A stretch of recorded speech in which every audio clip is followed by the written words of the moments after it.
그리스도인 것을 아무에게도 이르지 말라 하시니라. 아멘. 여러분의 기도 덕분에 11일 동안이네요. 11일 동안 태국 치앙마이 또 태국 방콕을 거쳐서 어제 왔네요. 어제 새벽에 떨어졌으니까 어제 왔습니다. 모든 일정을 잘 마치고 오게 하신 하나님 앞에 감사하고, 또 없는 기간 동안 또 우리 여러 선교사님께서 또 말씀도 전해주시고, 또 여러분이 귀한 또 함께 협력해 주셔서 감사드립니다. 제가 이번 11일간의 선교 대회 일정을 하면서 많은 교회들, 또 한 700명이 넘는 선교사님들과 또 목사님들과 사역자들을 만나게 됐습니다. 그리고 또 여러 교회를 방문하게 됐습니다.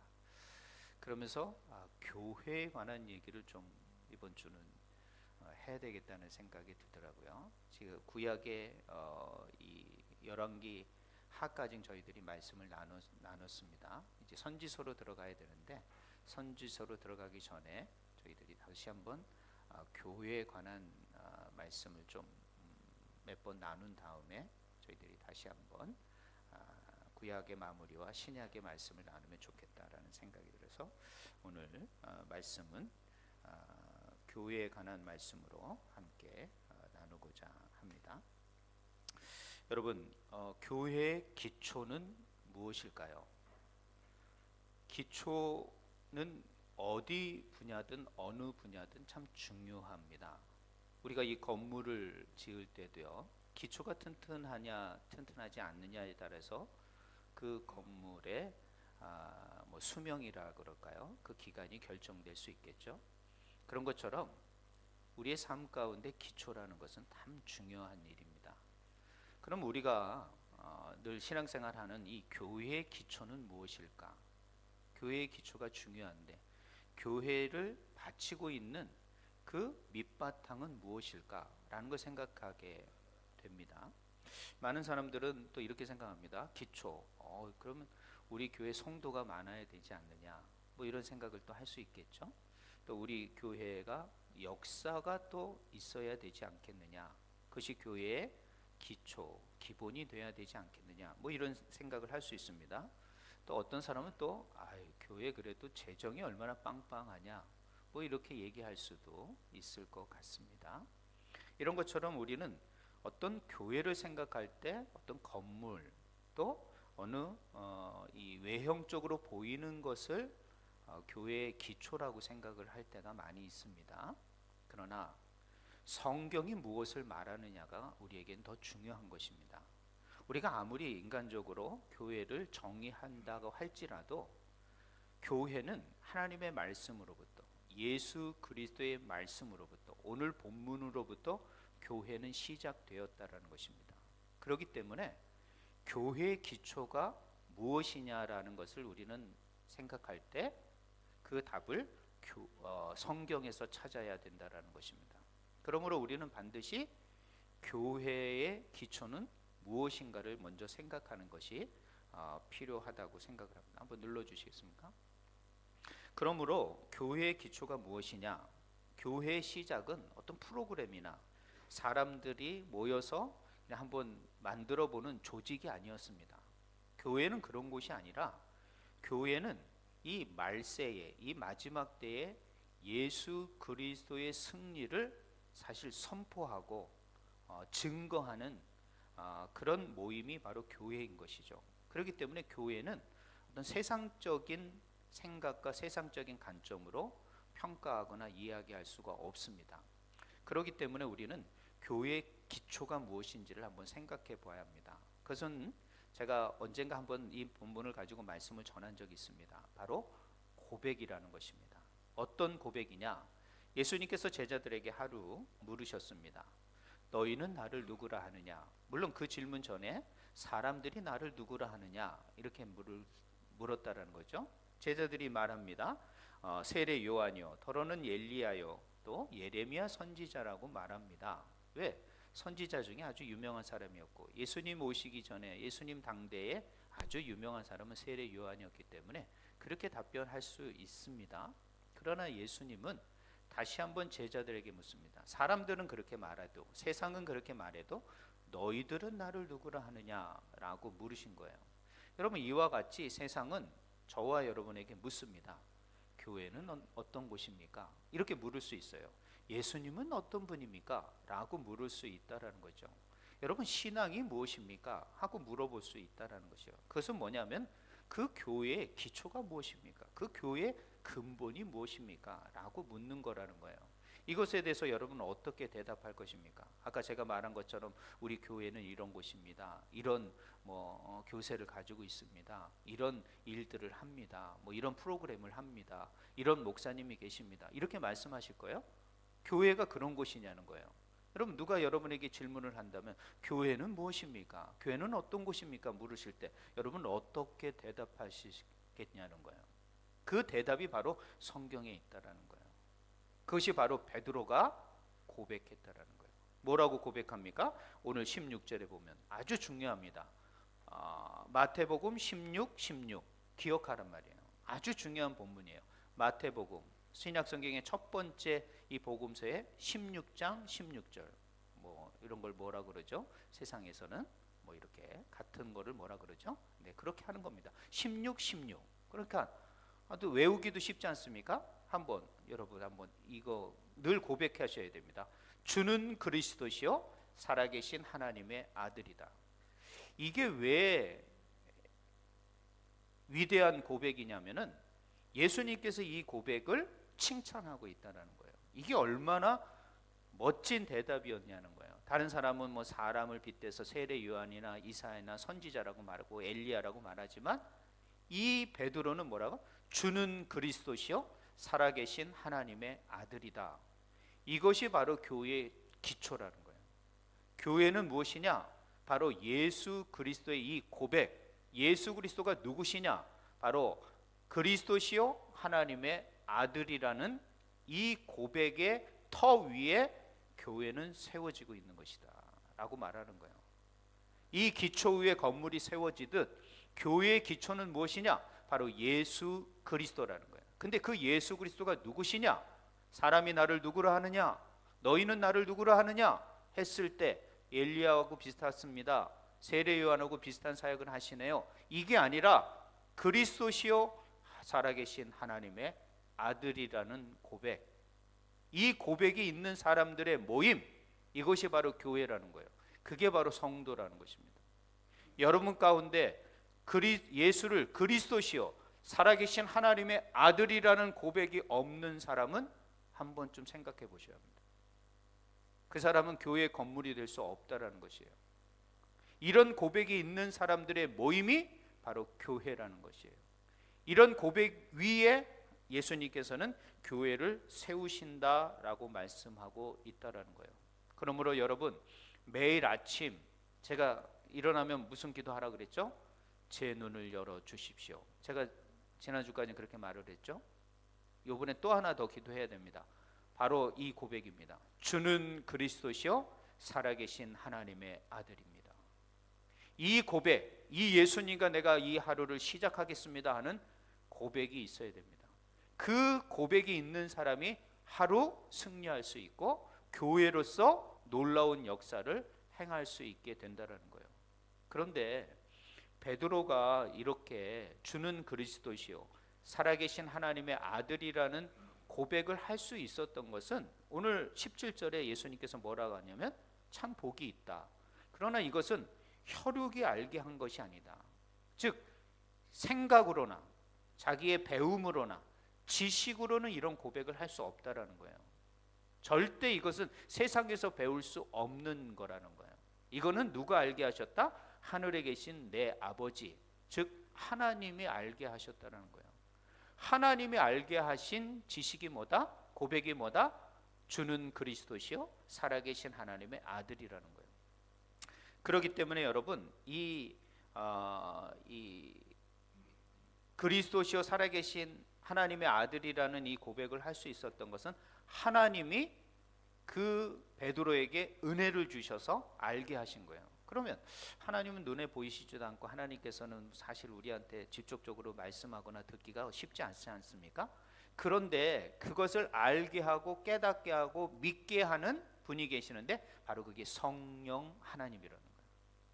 성령의 조명하심이 아니면 사실은 베드로도 예수님을 그리스도시요 살아계신 하나님의 아들이라고 고백할 수 없었다라는 것이죠. 그렇기 때문에 이렇게 고백한 것은 바로 하나님, 그리고 너희들이 아직 성령의 충만함을 받지 못했지만 오순절에 받게 되니까요, 이 성령 하나님이 너에게 조명하여 이런 고백을 하게 한 것이다 라고 말을 하는 거예요. 진단을 해주는 거죠. 너의 그 고백은 절대 세상적으로 할 수 없는 고백이야. 이것은 하나님과 바로 성령 하나님이 너에게 역사하셔서 이런 고백을 할 수밖에 없다라는 거예요. 그렇기 때문에 저와 여러분 가운데 매일 주는 그리스도시요 살아계신 하나님의 아들이라고 고백할 수 있는 것은 여러분 안에 성령이 내주되어 있다는 증거라는 거예요. 근데 내가 이 고백을 못한다, 이 고백을 해도 내가 믿어지지도 않는다, 그럼 여러분 안에 성령이 역사할 수가 없는 거예요. 여러분 안에 성령이 역사하는지 안 하는지 내용은 이 베드로처럼 주는 그리스도시요 살아계신 하나님의 아들이라는 고백과 선포와 확신이 있어질 때 내 안에 성령이 계시다라는 거예요. 이게 성령이 아니면 이런 고백을 할 수 없다라고 예수님이 말씀하셨기 때문에 이 고백이 있다라는 것은 내 안에 성령이 내주하고 계시다라는 것이에요. 그렇기 때문에 여러분, 교회의 기초는 무엇이다? 누가 교회는 어떤 곳이냐, 교회는 무엇이냐 라고 물을 때 여러분은 이제부터 이렇게 대답하셔야 돼요. 주는 그리스도시요 살아계신 하나님의 아들의 터 위에 세워진 게 교회다, 이렇게 말씀을 하셔야 되는 거예요. 이게 가장 성경적이고 가장 확실한 대답이 되고 이게 예수께서 우리에게 가르쳐 준 대답인 거예요. 교회가 예수 그리스도의 그리스도 되심과 하나님의 아들 되심의 터 위에 세워진 교회라는 것을 인식할 때 우린 교회를 뭐 함부로 보거나 무시하거나 하찮게 여길 수 없는 것입니다. 요즘 세상 사람들이 교회를 얼마나 하찮게 봅니까? 저는 저도 여러분도 다 아시겠지만 정말 결혼 대상자, 제가 결혼할 때, 제가 목사가 되고 준비하고 신학교 다닐 때 그때 사회 그 직업 여자들이 결혼하고 싶은 직업 1위가 뭐였냐면 목사였습니다. 그때는 목사님하고 결혼하는 이 교회 성직자하고 결혼하는 것을 가장 첫 번째로 여겼어요. 그때였습니다. 제가. 그러니까 저도 거기에 편승해서 신학교를 간지는 모르겠지만 아무튼 뭐 그런 건 아니었습니다. 저는 그런 의도는 아니었고 주님의 부르심이 있었고 또 성령의 체험이 있었기 때문에 그 부르심에 반응한 것뿐이니까 그랬었습니다. 그랬는데 지금은 어땠냐면 순위에도 못 들고 있고 막 목사라 그러면 좀 의심의 눈초리로 보거나 좀 교회 그러면 너 교회 다니니? 이렇게 재미있는 얘기가 있습니다. 어떤 목사님한테 듣는데 아들 이름이 요한이랍니다. 요한. 우리 이 둘째 아들 우리 다니엘이 있지 않습니까? 저도 걱정이 됐어요. 다니엘이 군대 갈 때 요한이라 그러니까 이제 군대를 가면 이 아들이 아버지가 이렇게 믿음으로 아들 이름을 지어놨는데 성경적인 이름을 지어놨잖아요. 근데 이렇게 지어놓고 갔는데 군대 가면 놀림을 받을 수 있잖아요. 너 왜 이름이 다니엘이냐? 너 이름 질 게 없어서 다니엘로 짓냐? 너 요한이냐? 뭐 이렇게 할 수 있단 말이죠. 이게 놀림 당할 수 있어요. 그런 게. 그래서 그렇게 걱정을 했는데 아들이 군대를 가고 첫 휴가를 딱 나와서 아버지가 물었대요. 야, 너 이름 때문에 군대에서 정말 놀림 당하거나 조롱 당하거나 힘들지 않았니? 그랬더니 그 아들이 뭐라 그랬냐면 아버지, 군인들이 요한이라는 이름이 성경적 이름인지 아무도 몰라요. 아무도 몰라요. 그러니까 놀림을 안 받았다라는 거죠. 생각해 보십시오. 이만큼 요즘 군대가 어떠냐면은 요한이라는 성경 이름조차도 알지 못하는 그런 상태가 된 거예요. 그러니까 청년들이 교회를 가질 않는 거예요. 그래서 교회마다 청년들이 없답니다. 뭐 주일학교 청년들이 없으니 당연히 그들이 결혼해가지고 교회 다니겠습니까? 그러니까 유초등부도 없는 거예요. 아이들도 없는 거예요. 지금 한국 교회가 그런 상황이 된 것입니다. 20년, 30년 만에 이렇게 교회가 꼬꾸라졌다는 거예요. 이건 뭡니까? 교회가 무엇인지 모르는 거예요. 교회가 얼마나 세상에 지금 조속거리가 되고 있는지 몰라요. 교회가 이렇게 많아야 되느냐? 제가 치앙마이에 갔어요. 치앙마이 딱 갔는데 교회를 갔어요. 제일 오래된 교회를 갔는데 십자가가 없는 거야. 왜 십자가가 없습니까? 그랬더니 이 주변 사람들이 십자가 달지 말라 그랬대. 교회 건물은 짓되 십자가는 달지 말아라. 그래가지고 팻만 말 있는 거야. 이런 식으로 세상은요, 교회를 얼마나 무시하는지 몰라요. 지금 우리는 이런 시대에 살고 있습니다. 그러니 사실 여러분이 교회에 온다는 것은 여러분들은 대단한 사람들이에요. 이런 시대에 교회를 다닌다, 어떻게 보면 천연 기념물과도 같은 사람들이야. 용기 있는 사람들이에요, 이 사람들은. 요즘 교회 다니는 사람이야말로 진짜 신앙인들인 거예요. 왜? 교회 안 다닐 이유가 너무도 많이 있거든요. 온라인 예배도 드릴 수도 있고요, 무슨 뭐 여러 핑계 저 핑계, 또 해외까지 나왔으니 얼마나 많은 핑계가 있겠습니까? 그런데 그 가운데서도 이렇게 교회를 나온다? 이분들이야 진짜 성도죠. 저는 그렇게 생각할 수밖에 없는 거예요. 요즘 신앙생활 하는 사람 말로 정말 신앙인이다, 이렇게 생각할 수밖에 없는 시대가 됐습니다. 그래서 제가 이런 상황 속에서 한국에서 오신 모든 목회자님들이 다 교회 얘기하는 거예요. 교회, 한국교회 힘들다, 한국교회 상황 얘기하고 이렇게. 그래서 제가 오늘 교회 가지고 설교할 수밖에 없는 거예요. 왜? 교회에 대해서 너무 무시하고 있는 거예요, 세상을 향해서. 제가 너무 마음이 너무 아프더라고요. 그래가지고 내가 다시 한번 교회에 관해서, 내가 알고 있는 교회에 관해서 내가 얘기해 줘야겠다. 그래서 오늘 제목이 뭐야? 교회는 반드시 이긴다. 아멘? 아멘 안 하십니까? 그럼 실패했으면 좋겠습니까? 교회는 반드시 이길 수밖에 없는 공동체라는 거예요. 여러분이 그것을 오늘 말씀에서 제가 증명하고 설명드리고 강해하려고 그러는 거예요. 교회는 반드시 이길 수밖에 없는 공동체라는 거예요. 근데 지금 너무 패배의식과 너무 그냥 좌절해 있고 너무 의기소침해 있는 시대를 살아가고 있는 거예요. 저가 청년 때, 제가 어렸을 때, 제가 자라왔을 때는 그러지 않았단 말이죠. 근데 제가 20년 동안 베트남에 와 있는 동안 한국 교회는 완전히 달라져 있는 거예요. 제가 이번에 한국 가서 한번 설교할 텐데 이거 가지고 다시 설교하려고. 왜들 그러냐는 거예요. 교회에 대해서 다시 생각해 봐야 된다는 거예요. 그것은 반드시 교회는 어떤 외형적인 기초 위에 세워진 것이 아니라 주는 그리스도시요 살아계신, 죽은 하나님이 아니라 살아계신 하나님의 아들의 그 고백에, 살아있는 그 고백의 터 위에 세워진 교회가 바로 교회라는 거예요. 어떤 세상적인 사람의 재정이나 어떤 힘이나 건물 위에 세워진 것이 아니라 주는 그리스도시요 온 인류를 구원한 메시아의 그 터 위에, 살아계신 하나님의 터 위에 세워진 교회가 바로 우리의 교회라는 거예요. 우리가 지금 신앙생활하는 이 교회라는 것이죠. 자, 이런 고백을 했을 때 예수님께서 말씀하셨어요. 교회의 파워를 얘기한 거예요. 교회의 파워, 교회의 힘은 무엇이냐? 많은 사람들이 교회의 힘 그러면 뭐 교세, 건물이 얼마나 크냐, 재정이 얼마나 많으냐, 어떤 프로그램을 하느냐, 선교사를 얼마나 많이 파송했느냐, 이런 것으로 파워라고 생각을 하는 거예요. 예수님께서 그런 파워라고 그러면 성경에 그렇게 기록해 놔야죠. 그러나 성경은 그렇게 얘기하지 않습니다.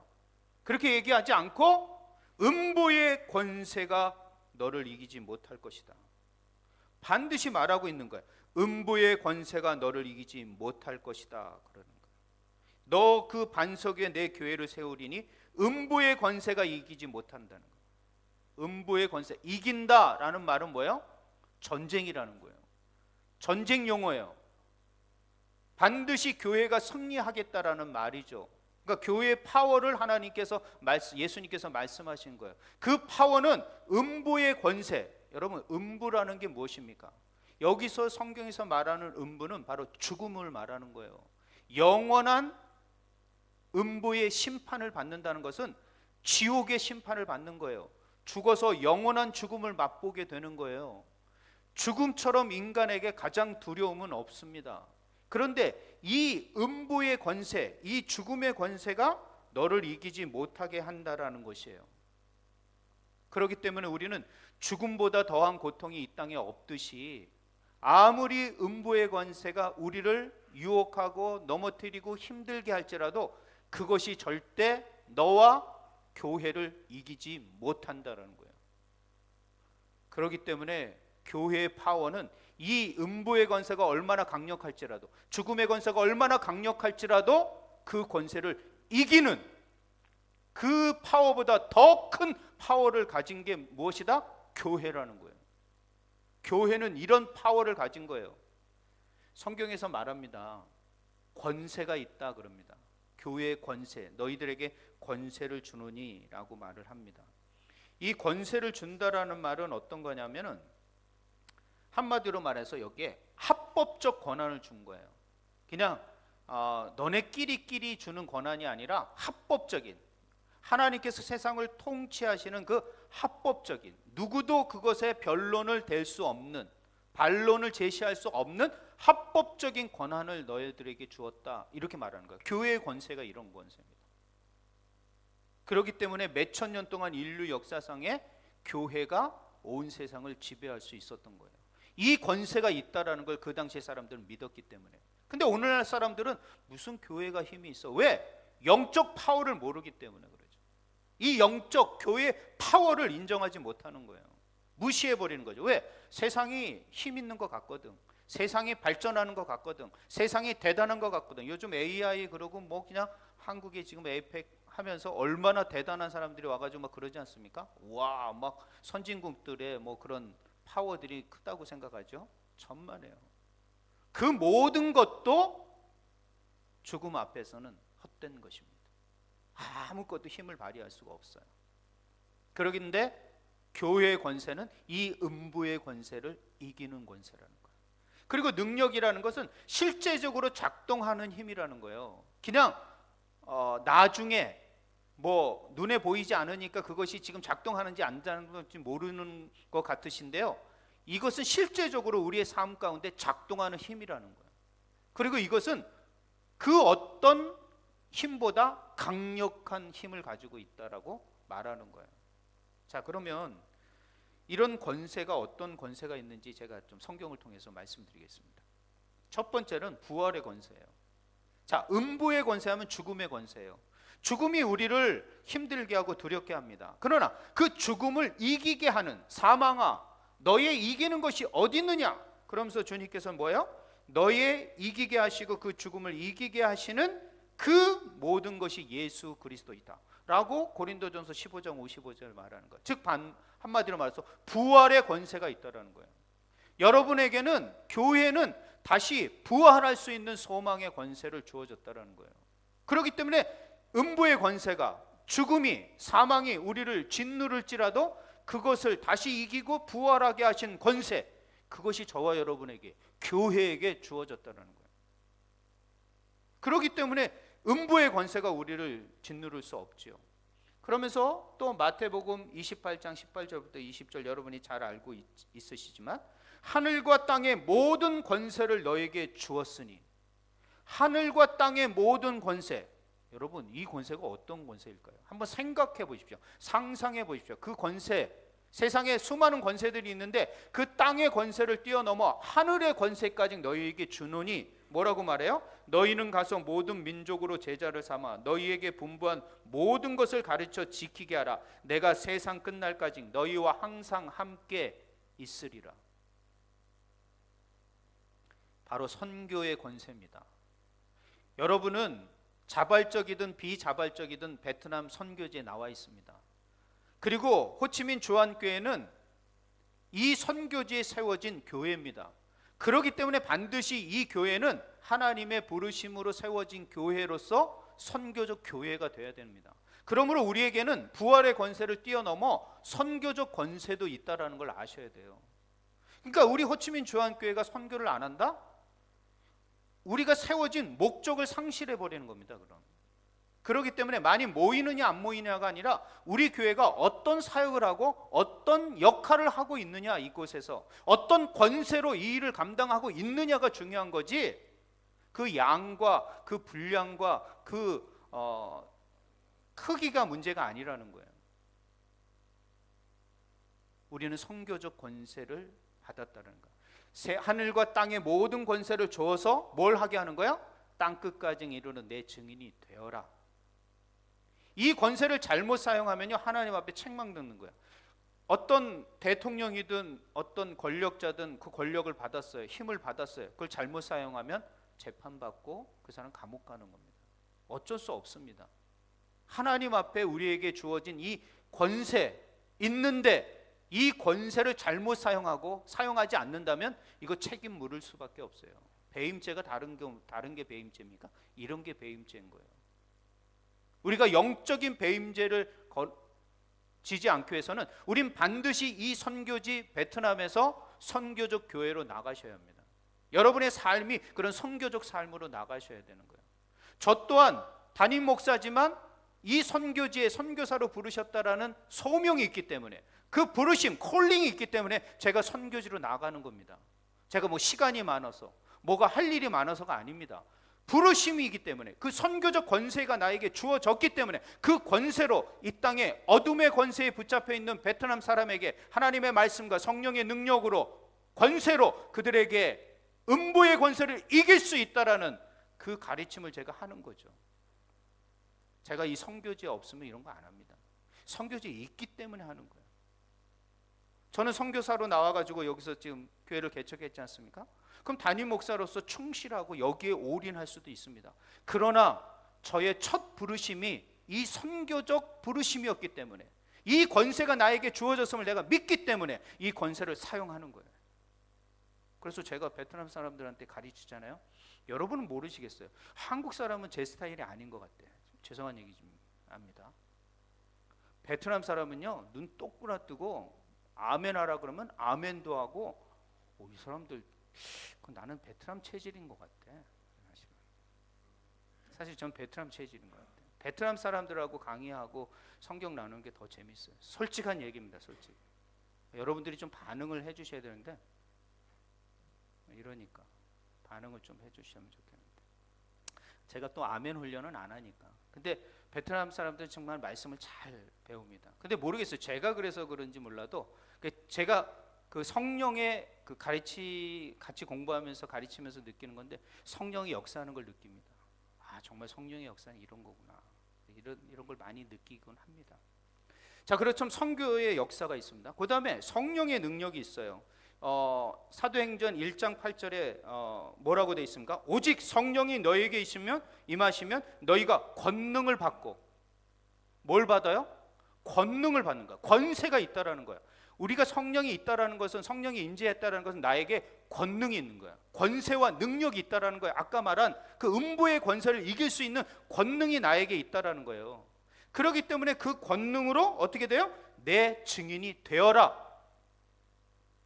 그러니까 우리는 주님께서 그 음부의 권세를 이길 수 있도록 부활의 권세, 선교의 권세, 성령의 권세, 권능을 주셨다라는 거예요. 성경이 직접 말하고 있지 않습니까? 근데 우리는 그 권세를 가졌음에도 불구하고 그것을 사용하지 못하고 있는 거죠. 그것뿐인가요?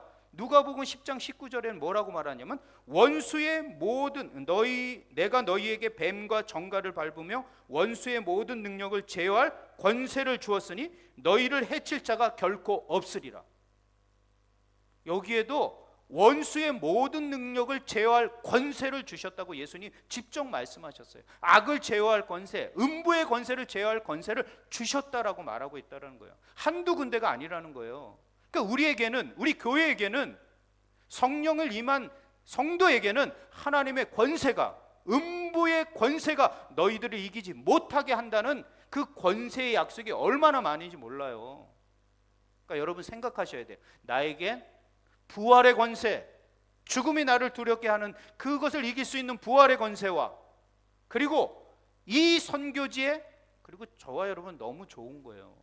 이 선교지에 비자발적이든 내가 원하든 원하지 않든 이곳에 와 있다는 것은 내 삶 자체가 하나님께서 선교적 삶을 살게 하는 보너스를 주셨구나 생각을 하셔야 되는 거예요. 내가 하필이면 이런 날에 와가지고 내가 이렇게 살고 진짜 다시 한국으로 돌아가지 이렇게 생각하는 사람도 있겠지만 그 사람 참 안타까운 겁니다. 저는 오히려 이 땅에 보내신 하나님의 그 계획과 뜻을 잘 생각하면서 그래, 내가 그 선교적 권세를 사용할 수 있는 기회구나, 그렇게 생각하고 이 베트남의 삶을 살아가셔야 돼요. 그래야지 거기에 삶의 의미가 있는 거예요. 그리고 여러분, 주는 그리스도시요 살아계신 하나님의 아들이라고 고백할 때 그것이 성령의 임재하심의 증거라면 나에게 그 성령의 능력이, 그 성령의 권능이 내 안에 임재하고 있다라는 거예요. 그리고 악을 제어할 권세가 있다라고 지금 말하고 있는 거예요. 이것이 바로 교회에게 주신 파워예요. 교회가 무슨 교세니 재정이니 건물이 파워가 아니라 악을 제어하고 선교적 권세와 증인의 권세와 성령의 권세와 부활의 권세가 우리에게 주어진 교회의 파워라는 거예요.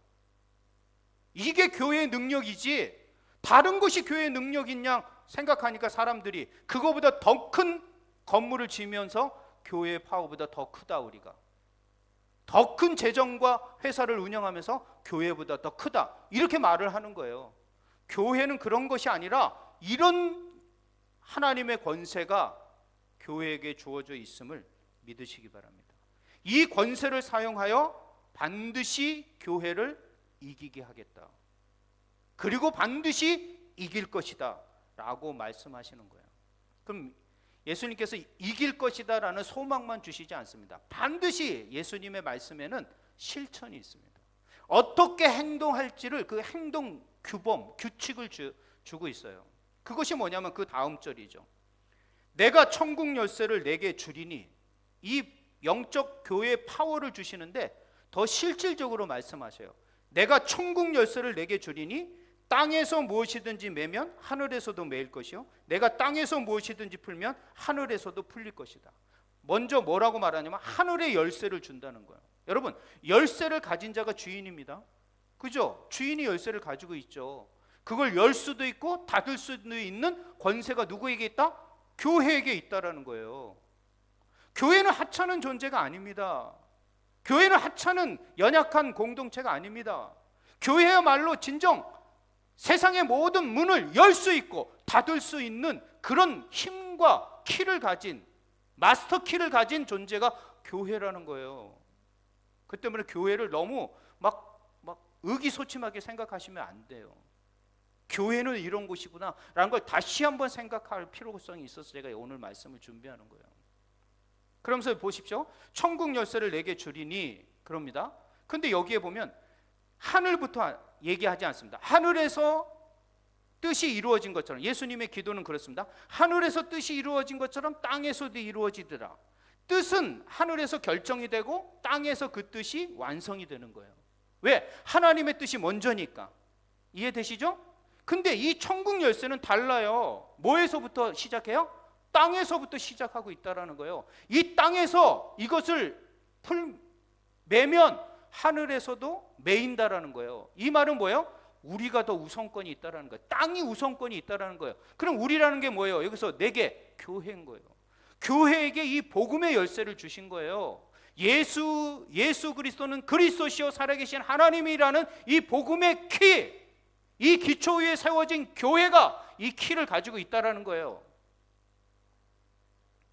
그래서 땅에서 이것을 매면 하늘에서도 매여지고 닫혀지고, 땅에서 이것이 열려지면 하늘에서도 열려지게 한다는 거예요. 놀라운 비밀이에요. 하늘이 먼저 아니에요. 땅이 먼저라는 거예요. 우리에게 우선권이 있다라는 거예요. 너에게 이 키를 맡긴다라는 거예요. 누구에게? 교회에게 이 키가 있다라는 거예요. 그러면 여기서 생각할 건 매는 것과 푸는 것이 무엇인지 아셔야 돼요. 매는 것은 묶는 것이고 푸는 것은 열리게 하는 거예요. 그죠? 열쇠로 생각한다면, 그럼 매는 게 뭐냐? 바로 멈추고 제한하는 게 필요하다는 거예요. 멈추고 제한하는 것, 즉 무엇을 멈추고 제한해야 되는 거예요? 죄의 부분, 교회가 세상을 향하여 죄를 메어버려야 돼요. 거짓을 메어버려야 돼요. 불의를 메어버려야 돼요. 서로 전쟁하고 싸우는 것을 메어버려요. 분열을 메어버려야 돼요. 이것을 묶어버려야 된다는 거예요. 교회는 이런 일을 하는 거예요. 이런 것들을 묶는 교회가 되어야 되는 거예요. 그럴 때 하늘에서 그것이 묶여지게 된다는 것이에요. 이 말은 여러분이 이 땅에서 죄에 대한 거룩한 반항과 거짓에 대한 대항과 불의에 대한 중단을 하신다면 하늘에서 그 행위와 그 삶을 한 사람을 그 모든 죄가 묶어지게 해버린다는 거예요.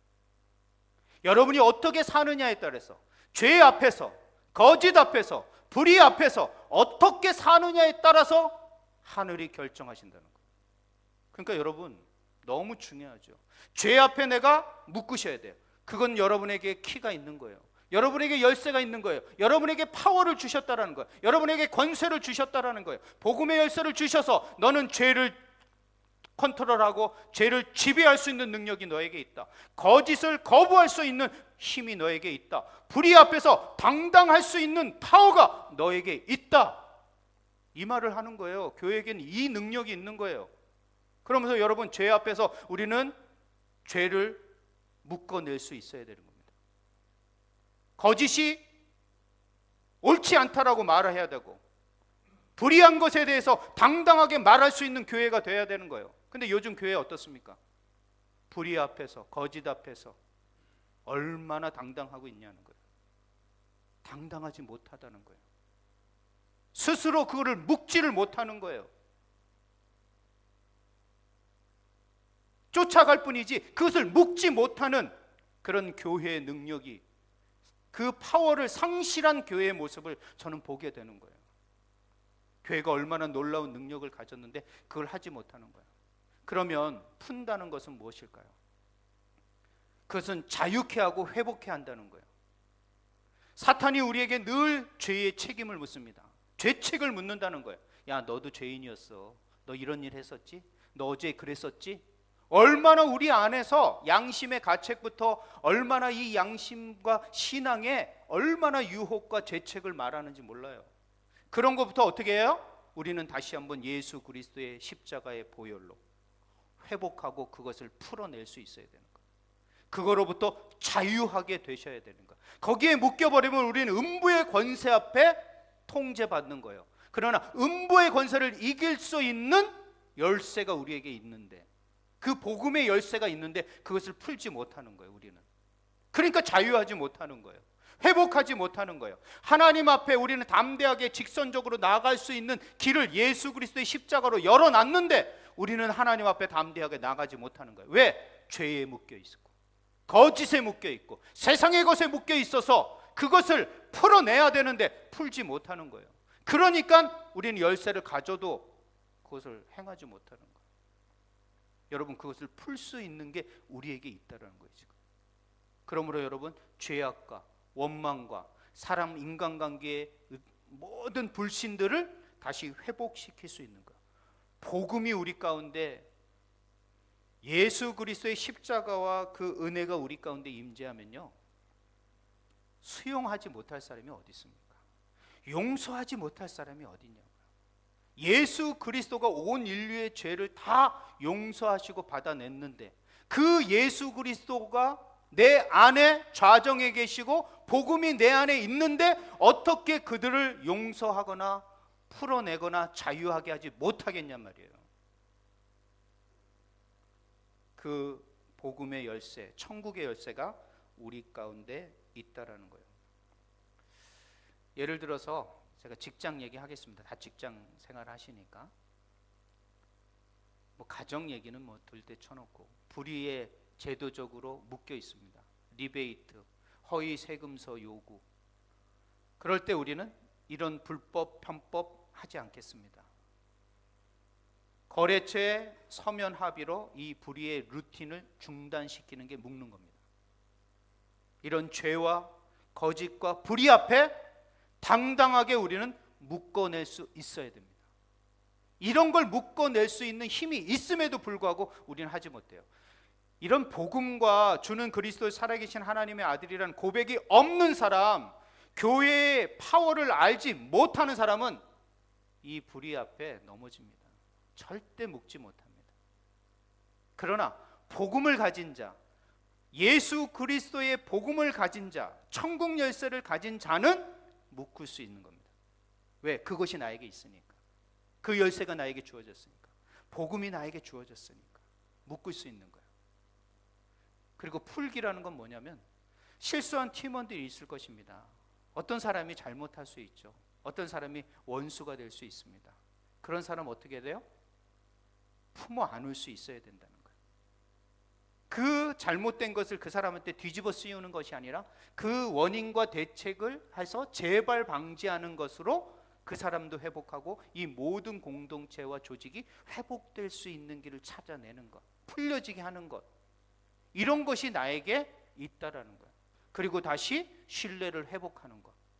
억울할 수 있죠. 오해를 쌓을 수 있습니다. 그런 모든 것들도 다 열어두는 거예요. 풀려지게 하는 것입니다. 그 관계가 회복될 수 있도록 하게 한다라는 것이죠. 여러분, 이런 것들이 얼마나 난무한지 몰라요. 저도요, 베트남에서 경찰관의 관계, 또 여러 가지 기관과의 관계에서 이 리베이트가 오고 가지 않을 수가 없습니다. 그러나 그 선을 제대로 지키려고, 이것을 묻고 풀려고 하는 아주 부단한 생각과 노력들을 하고 있습니다.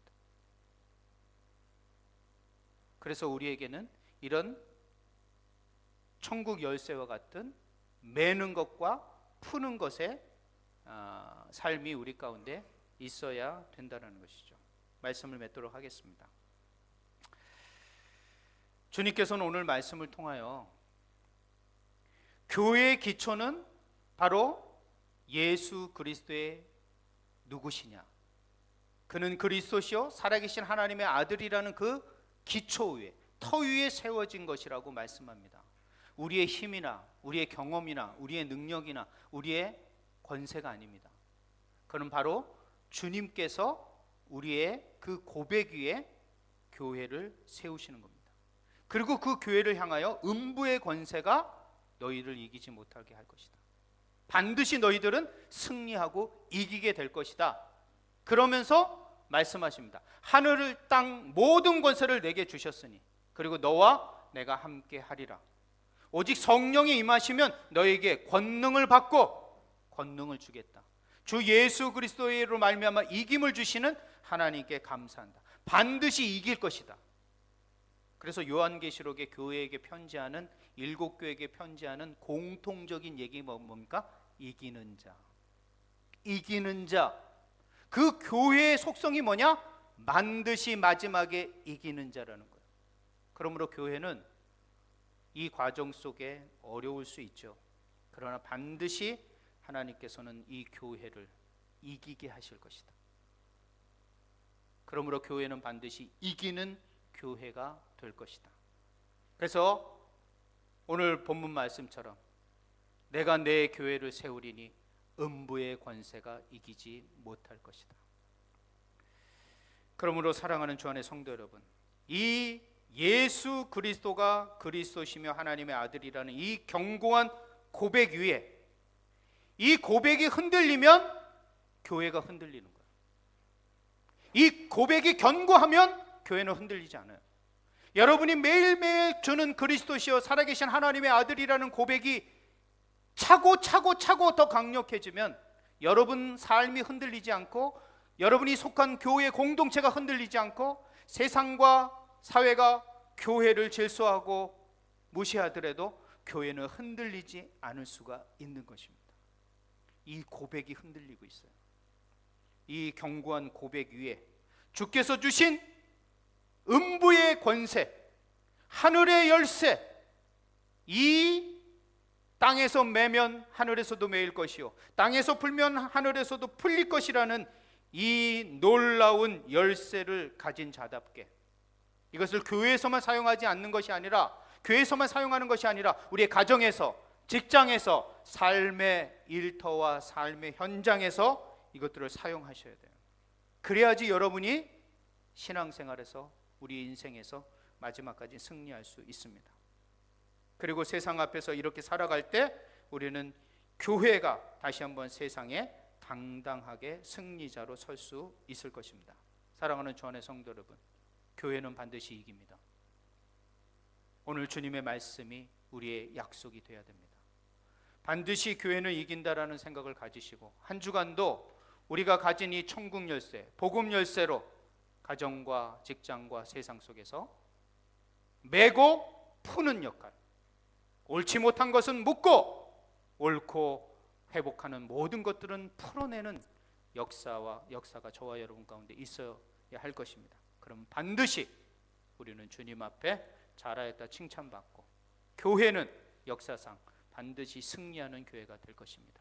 교회는 반드시 승리한다라는 믿음을 가지시고 한 주간도 승리하는 우리 모든 주 안의 성도들이 되시길 주님의 이름으로 부탁드립니다. 기도하시겠습니다.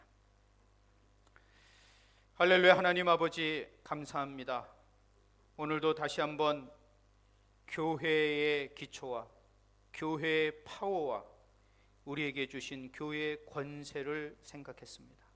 하나님, 다시 한번 교회가 힘든 시기를 살아가고 있지만 교회는 반드시 승리하고 능력이 있다라는 승리자임을 다시 고백하며 우리가 세상 속에서 이 작은 교회로서 그런 승리자의 삶을 살아갈 수 있는 우리 모든 주 안의 성도들이 되게 하여 주시옵소서. 오늘도 고백하고 결단하는 모든 심령들마다 성령의 충만함으로 주장하여 주시기를 소망드리오며 예수님의 이름으로 기도했습니다. 아멘. 네, 몇 가지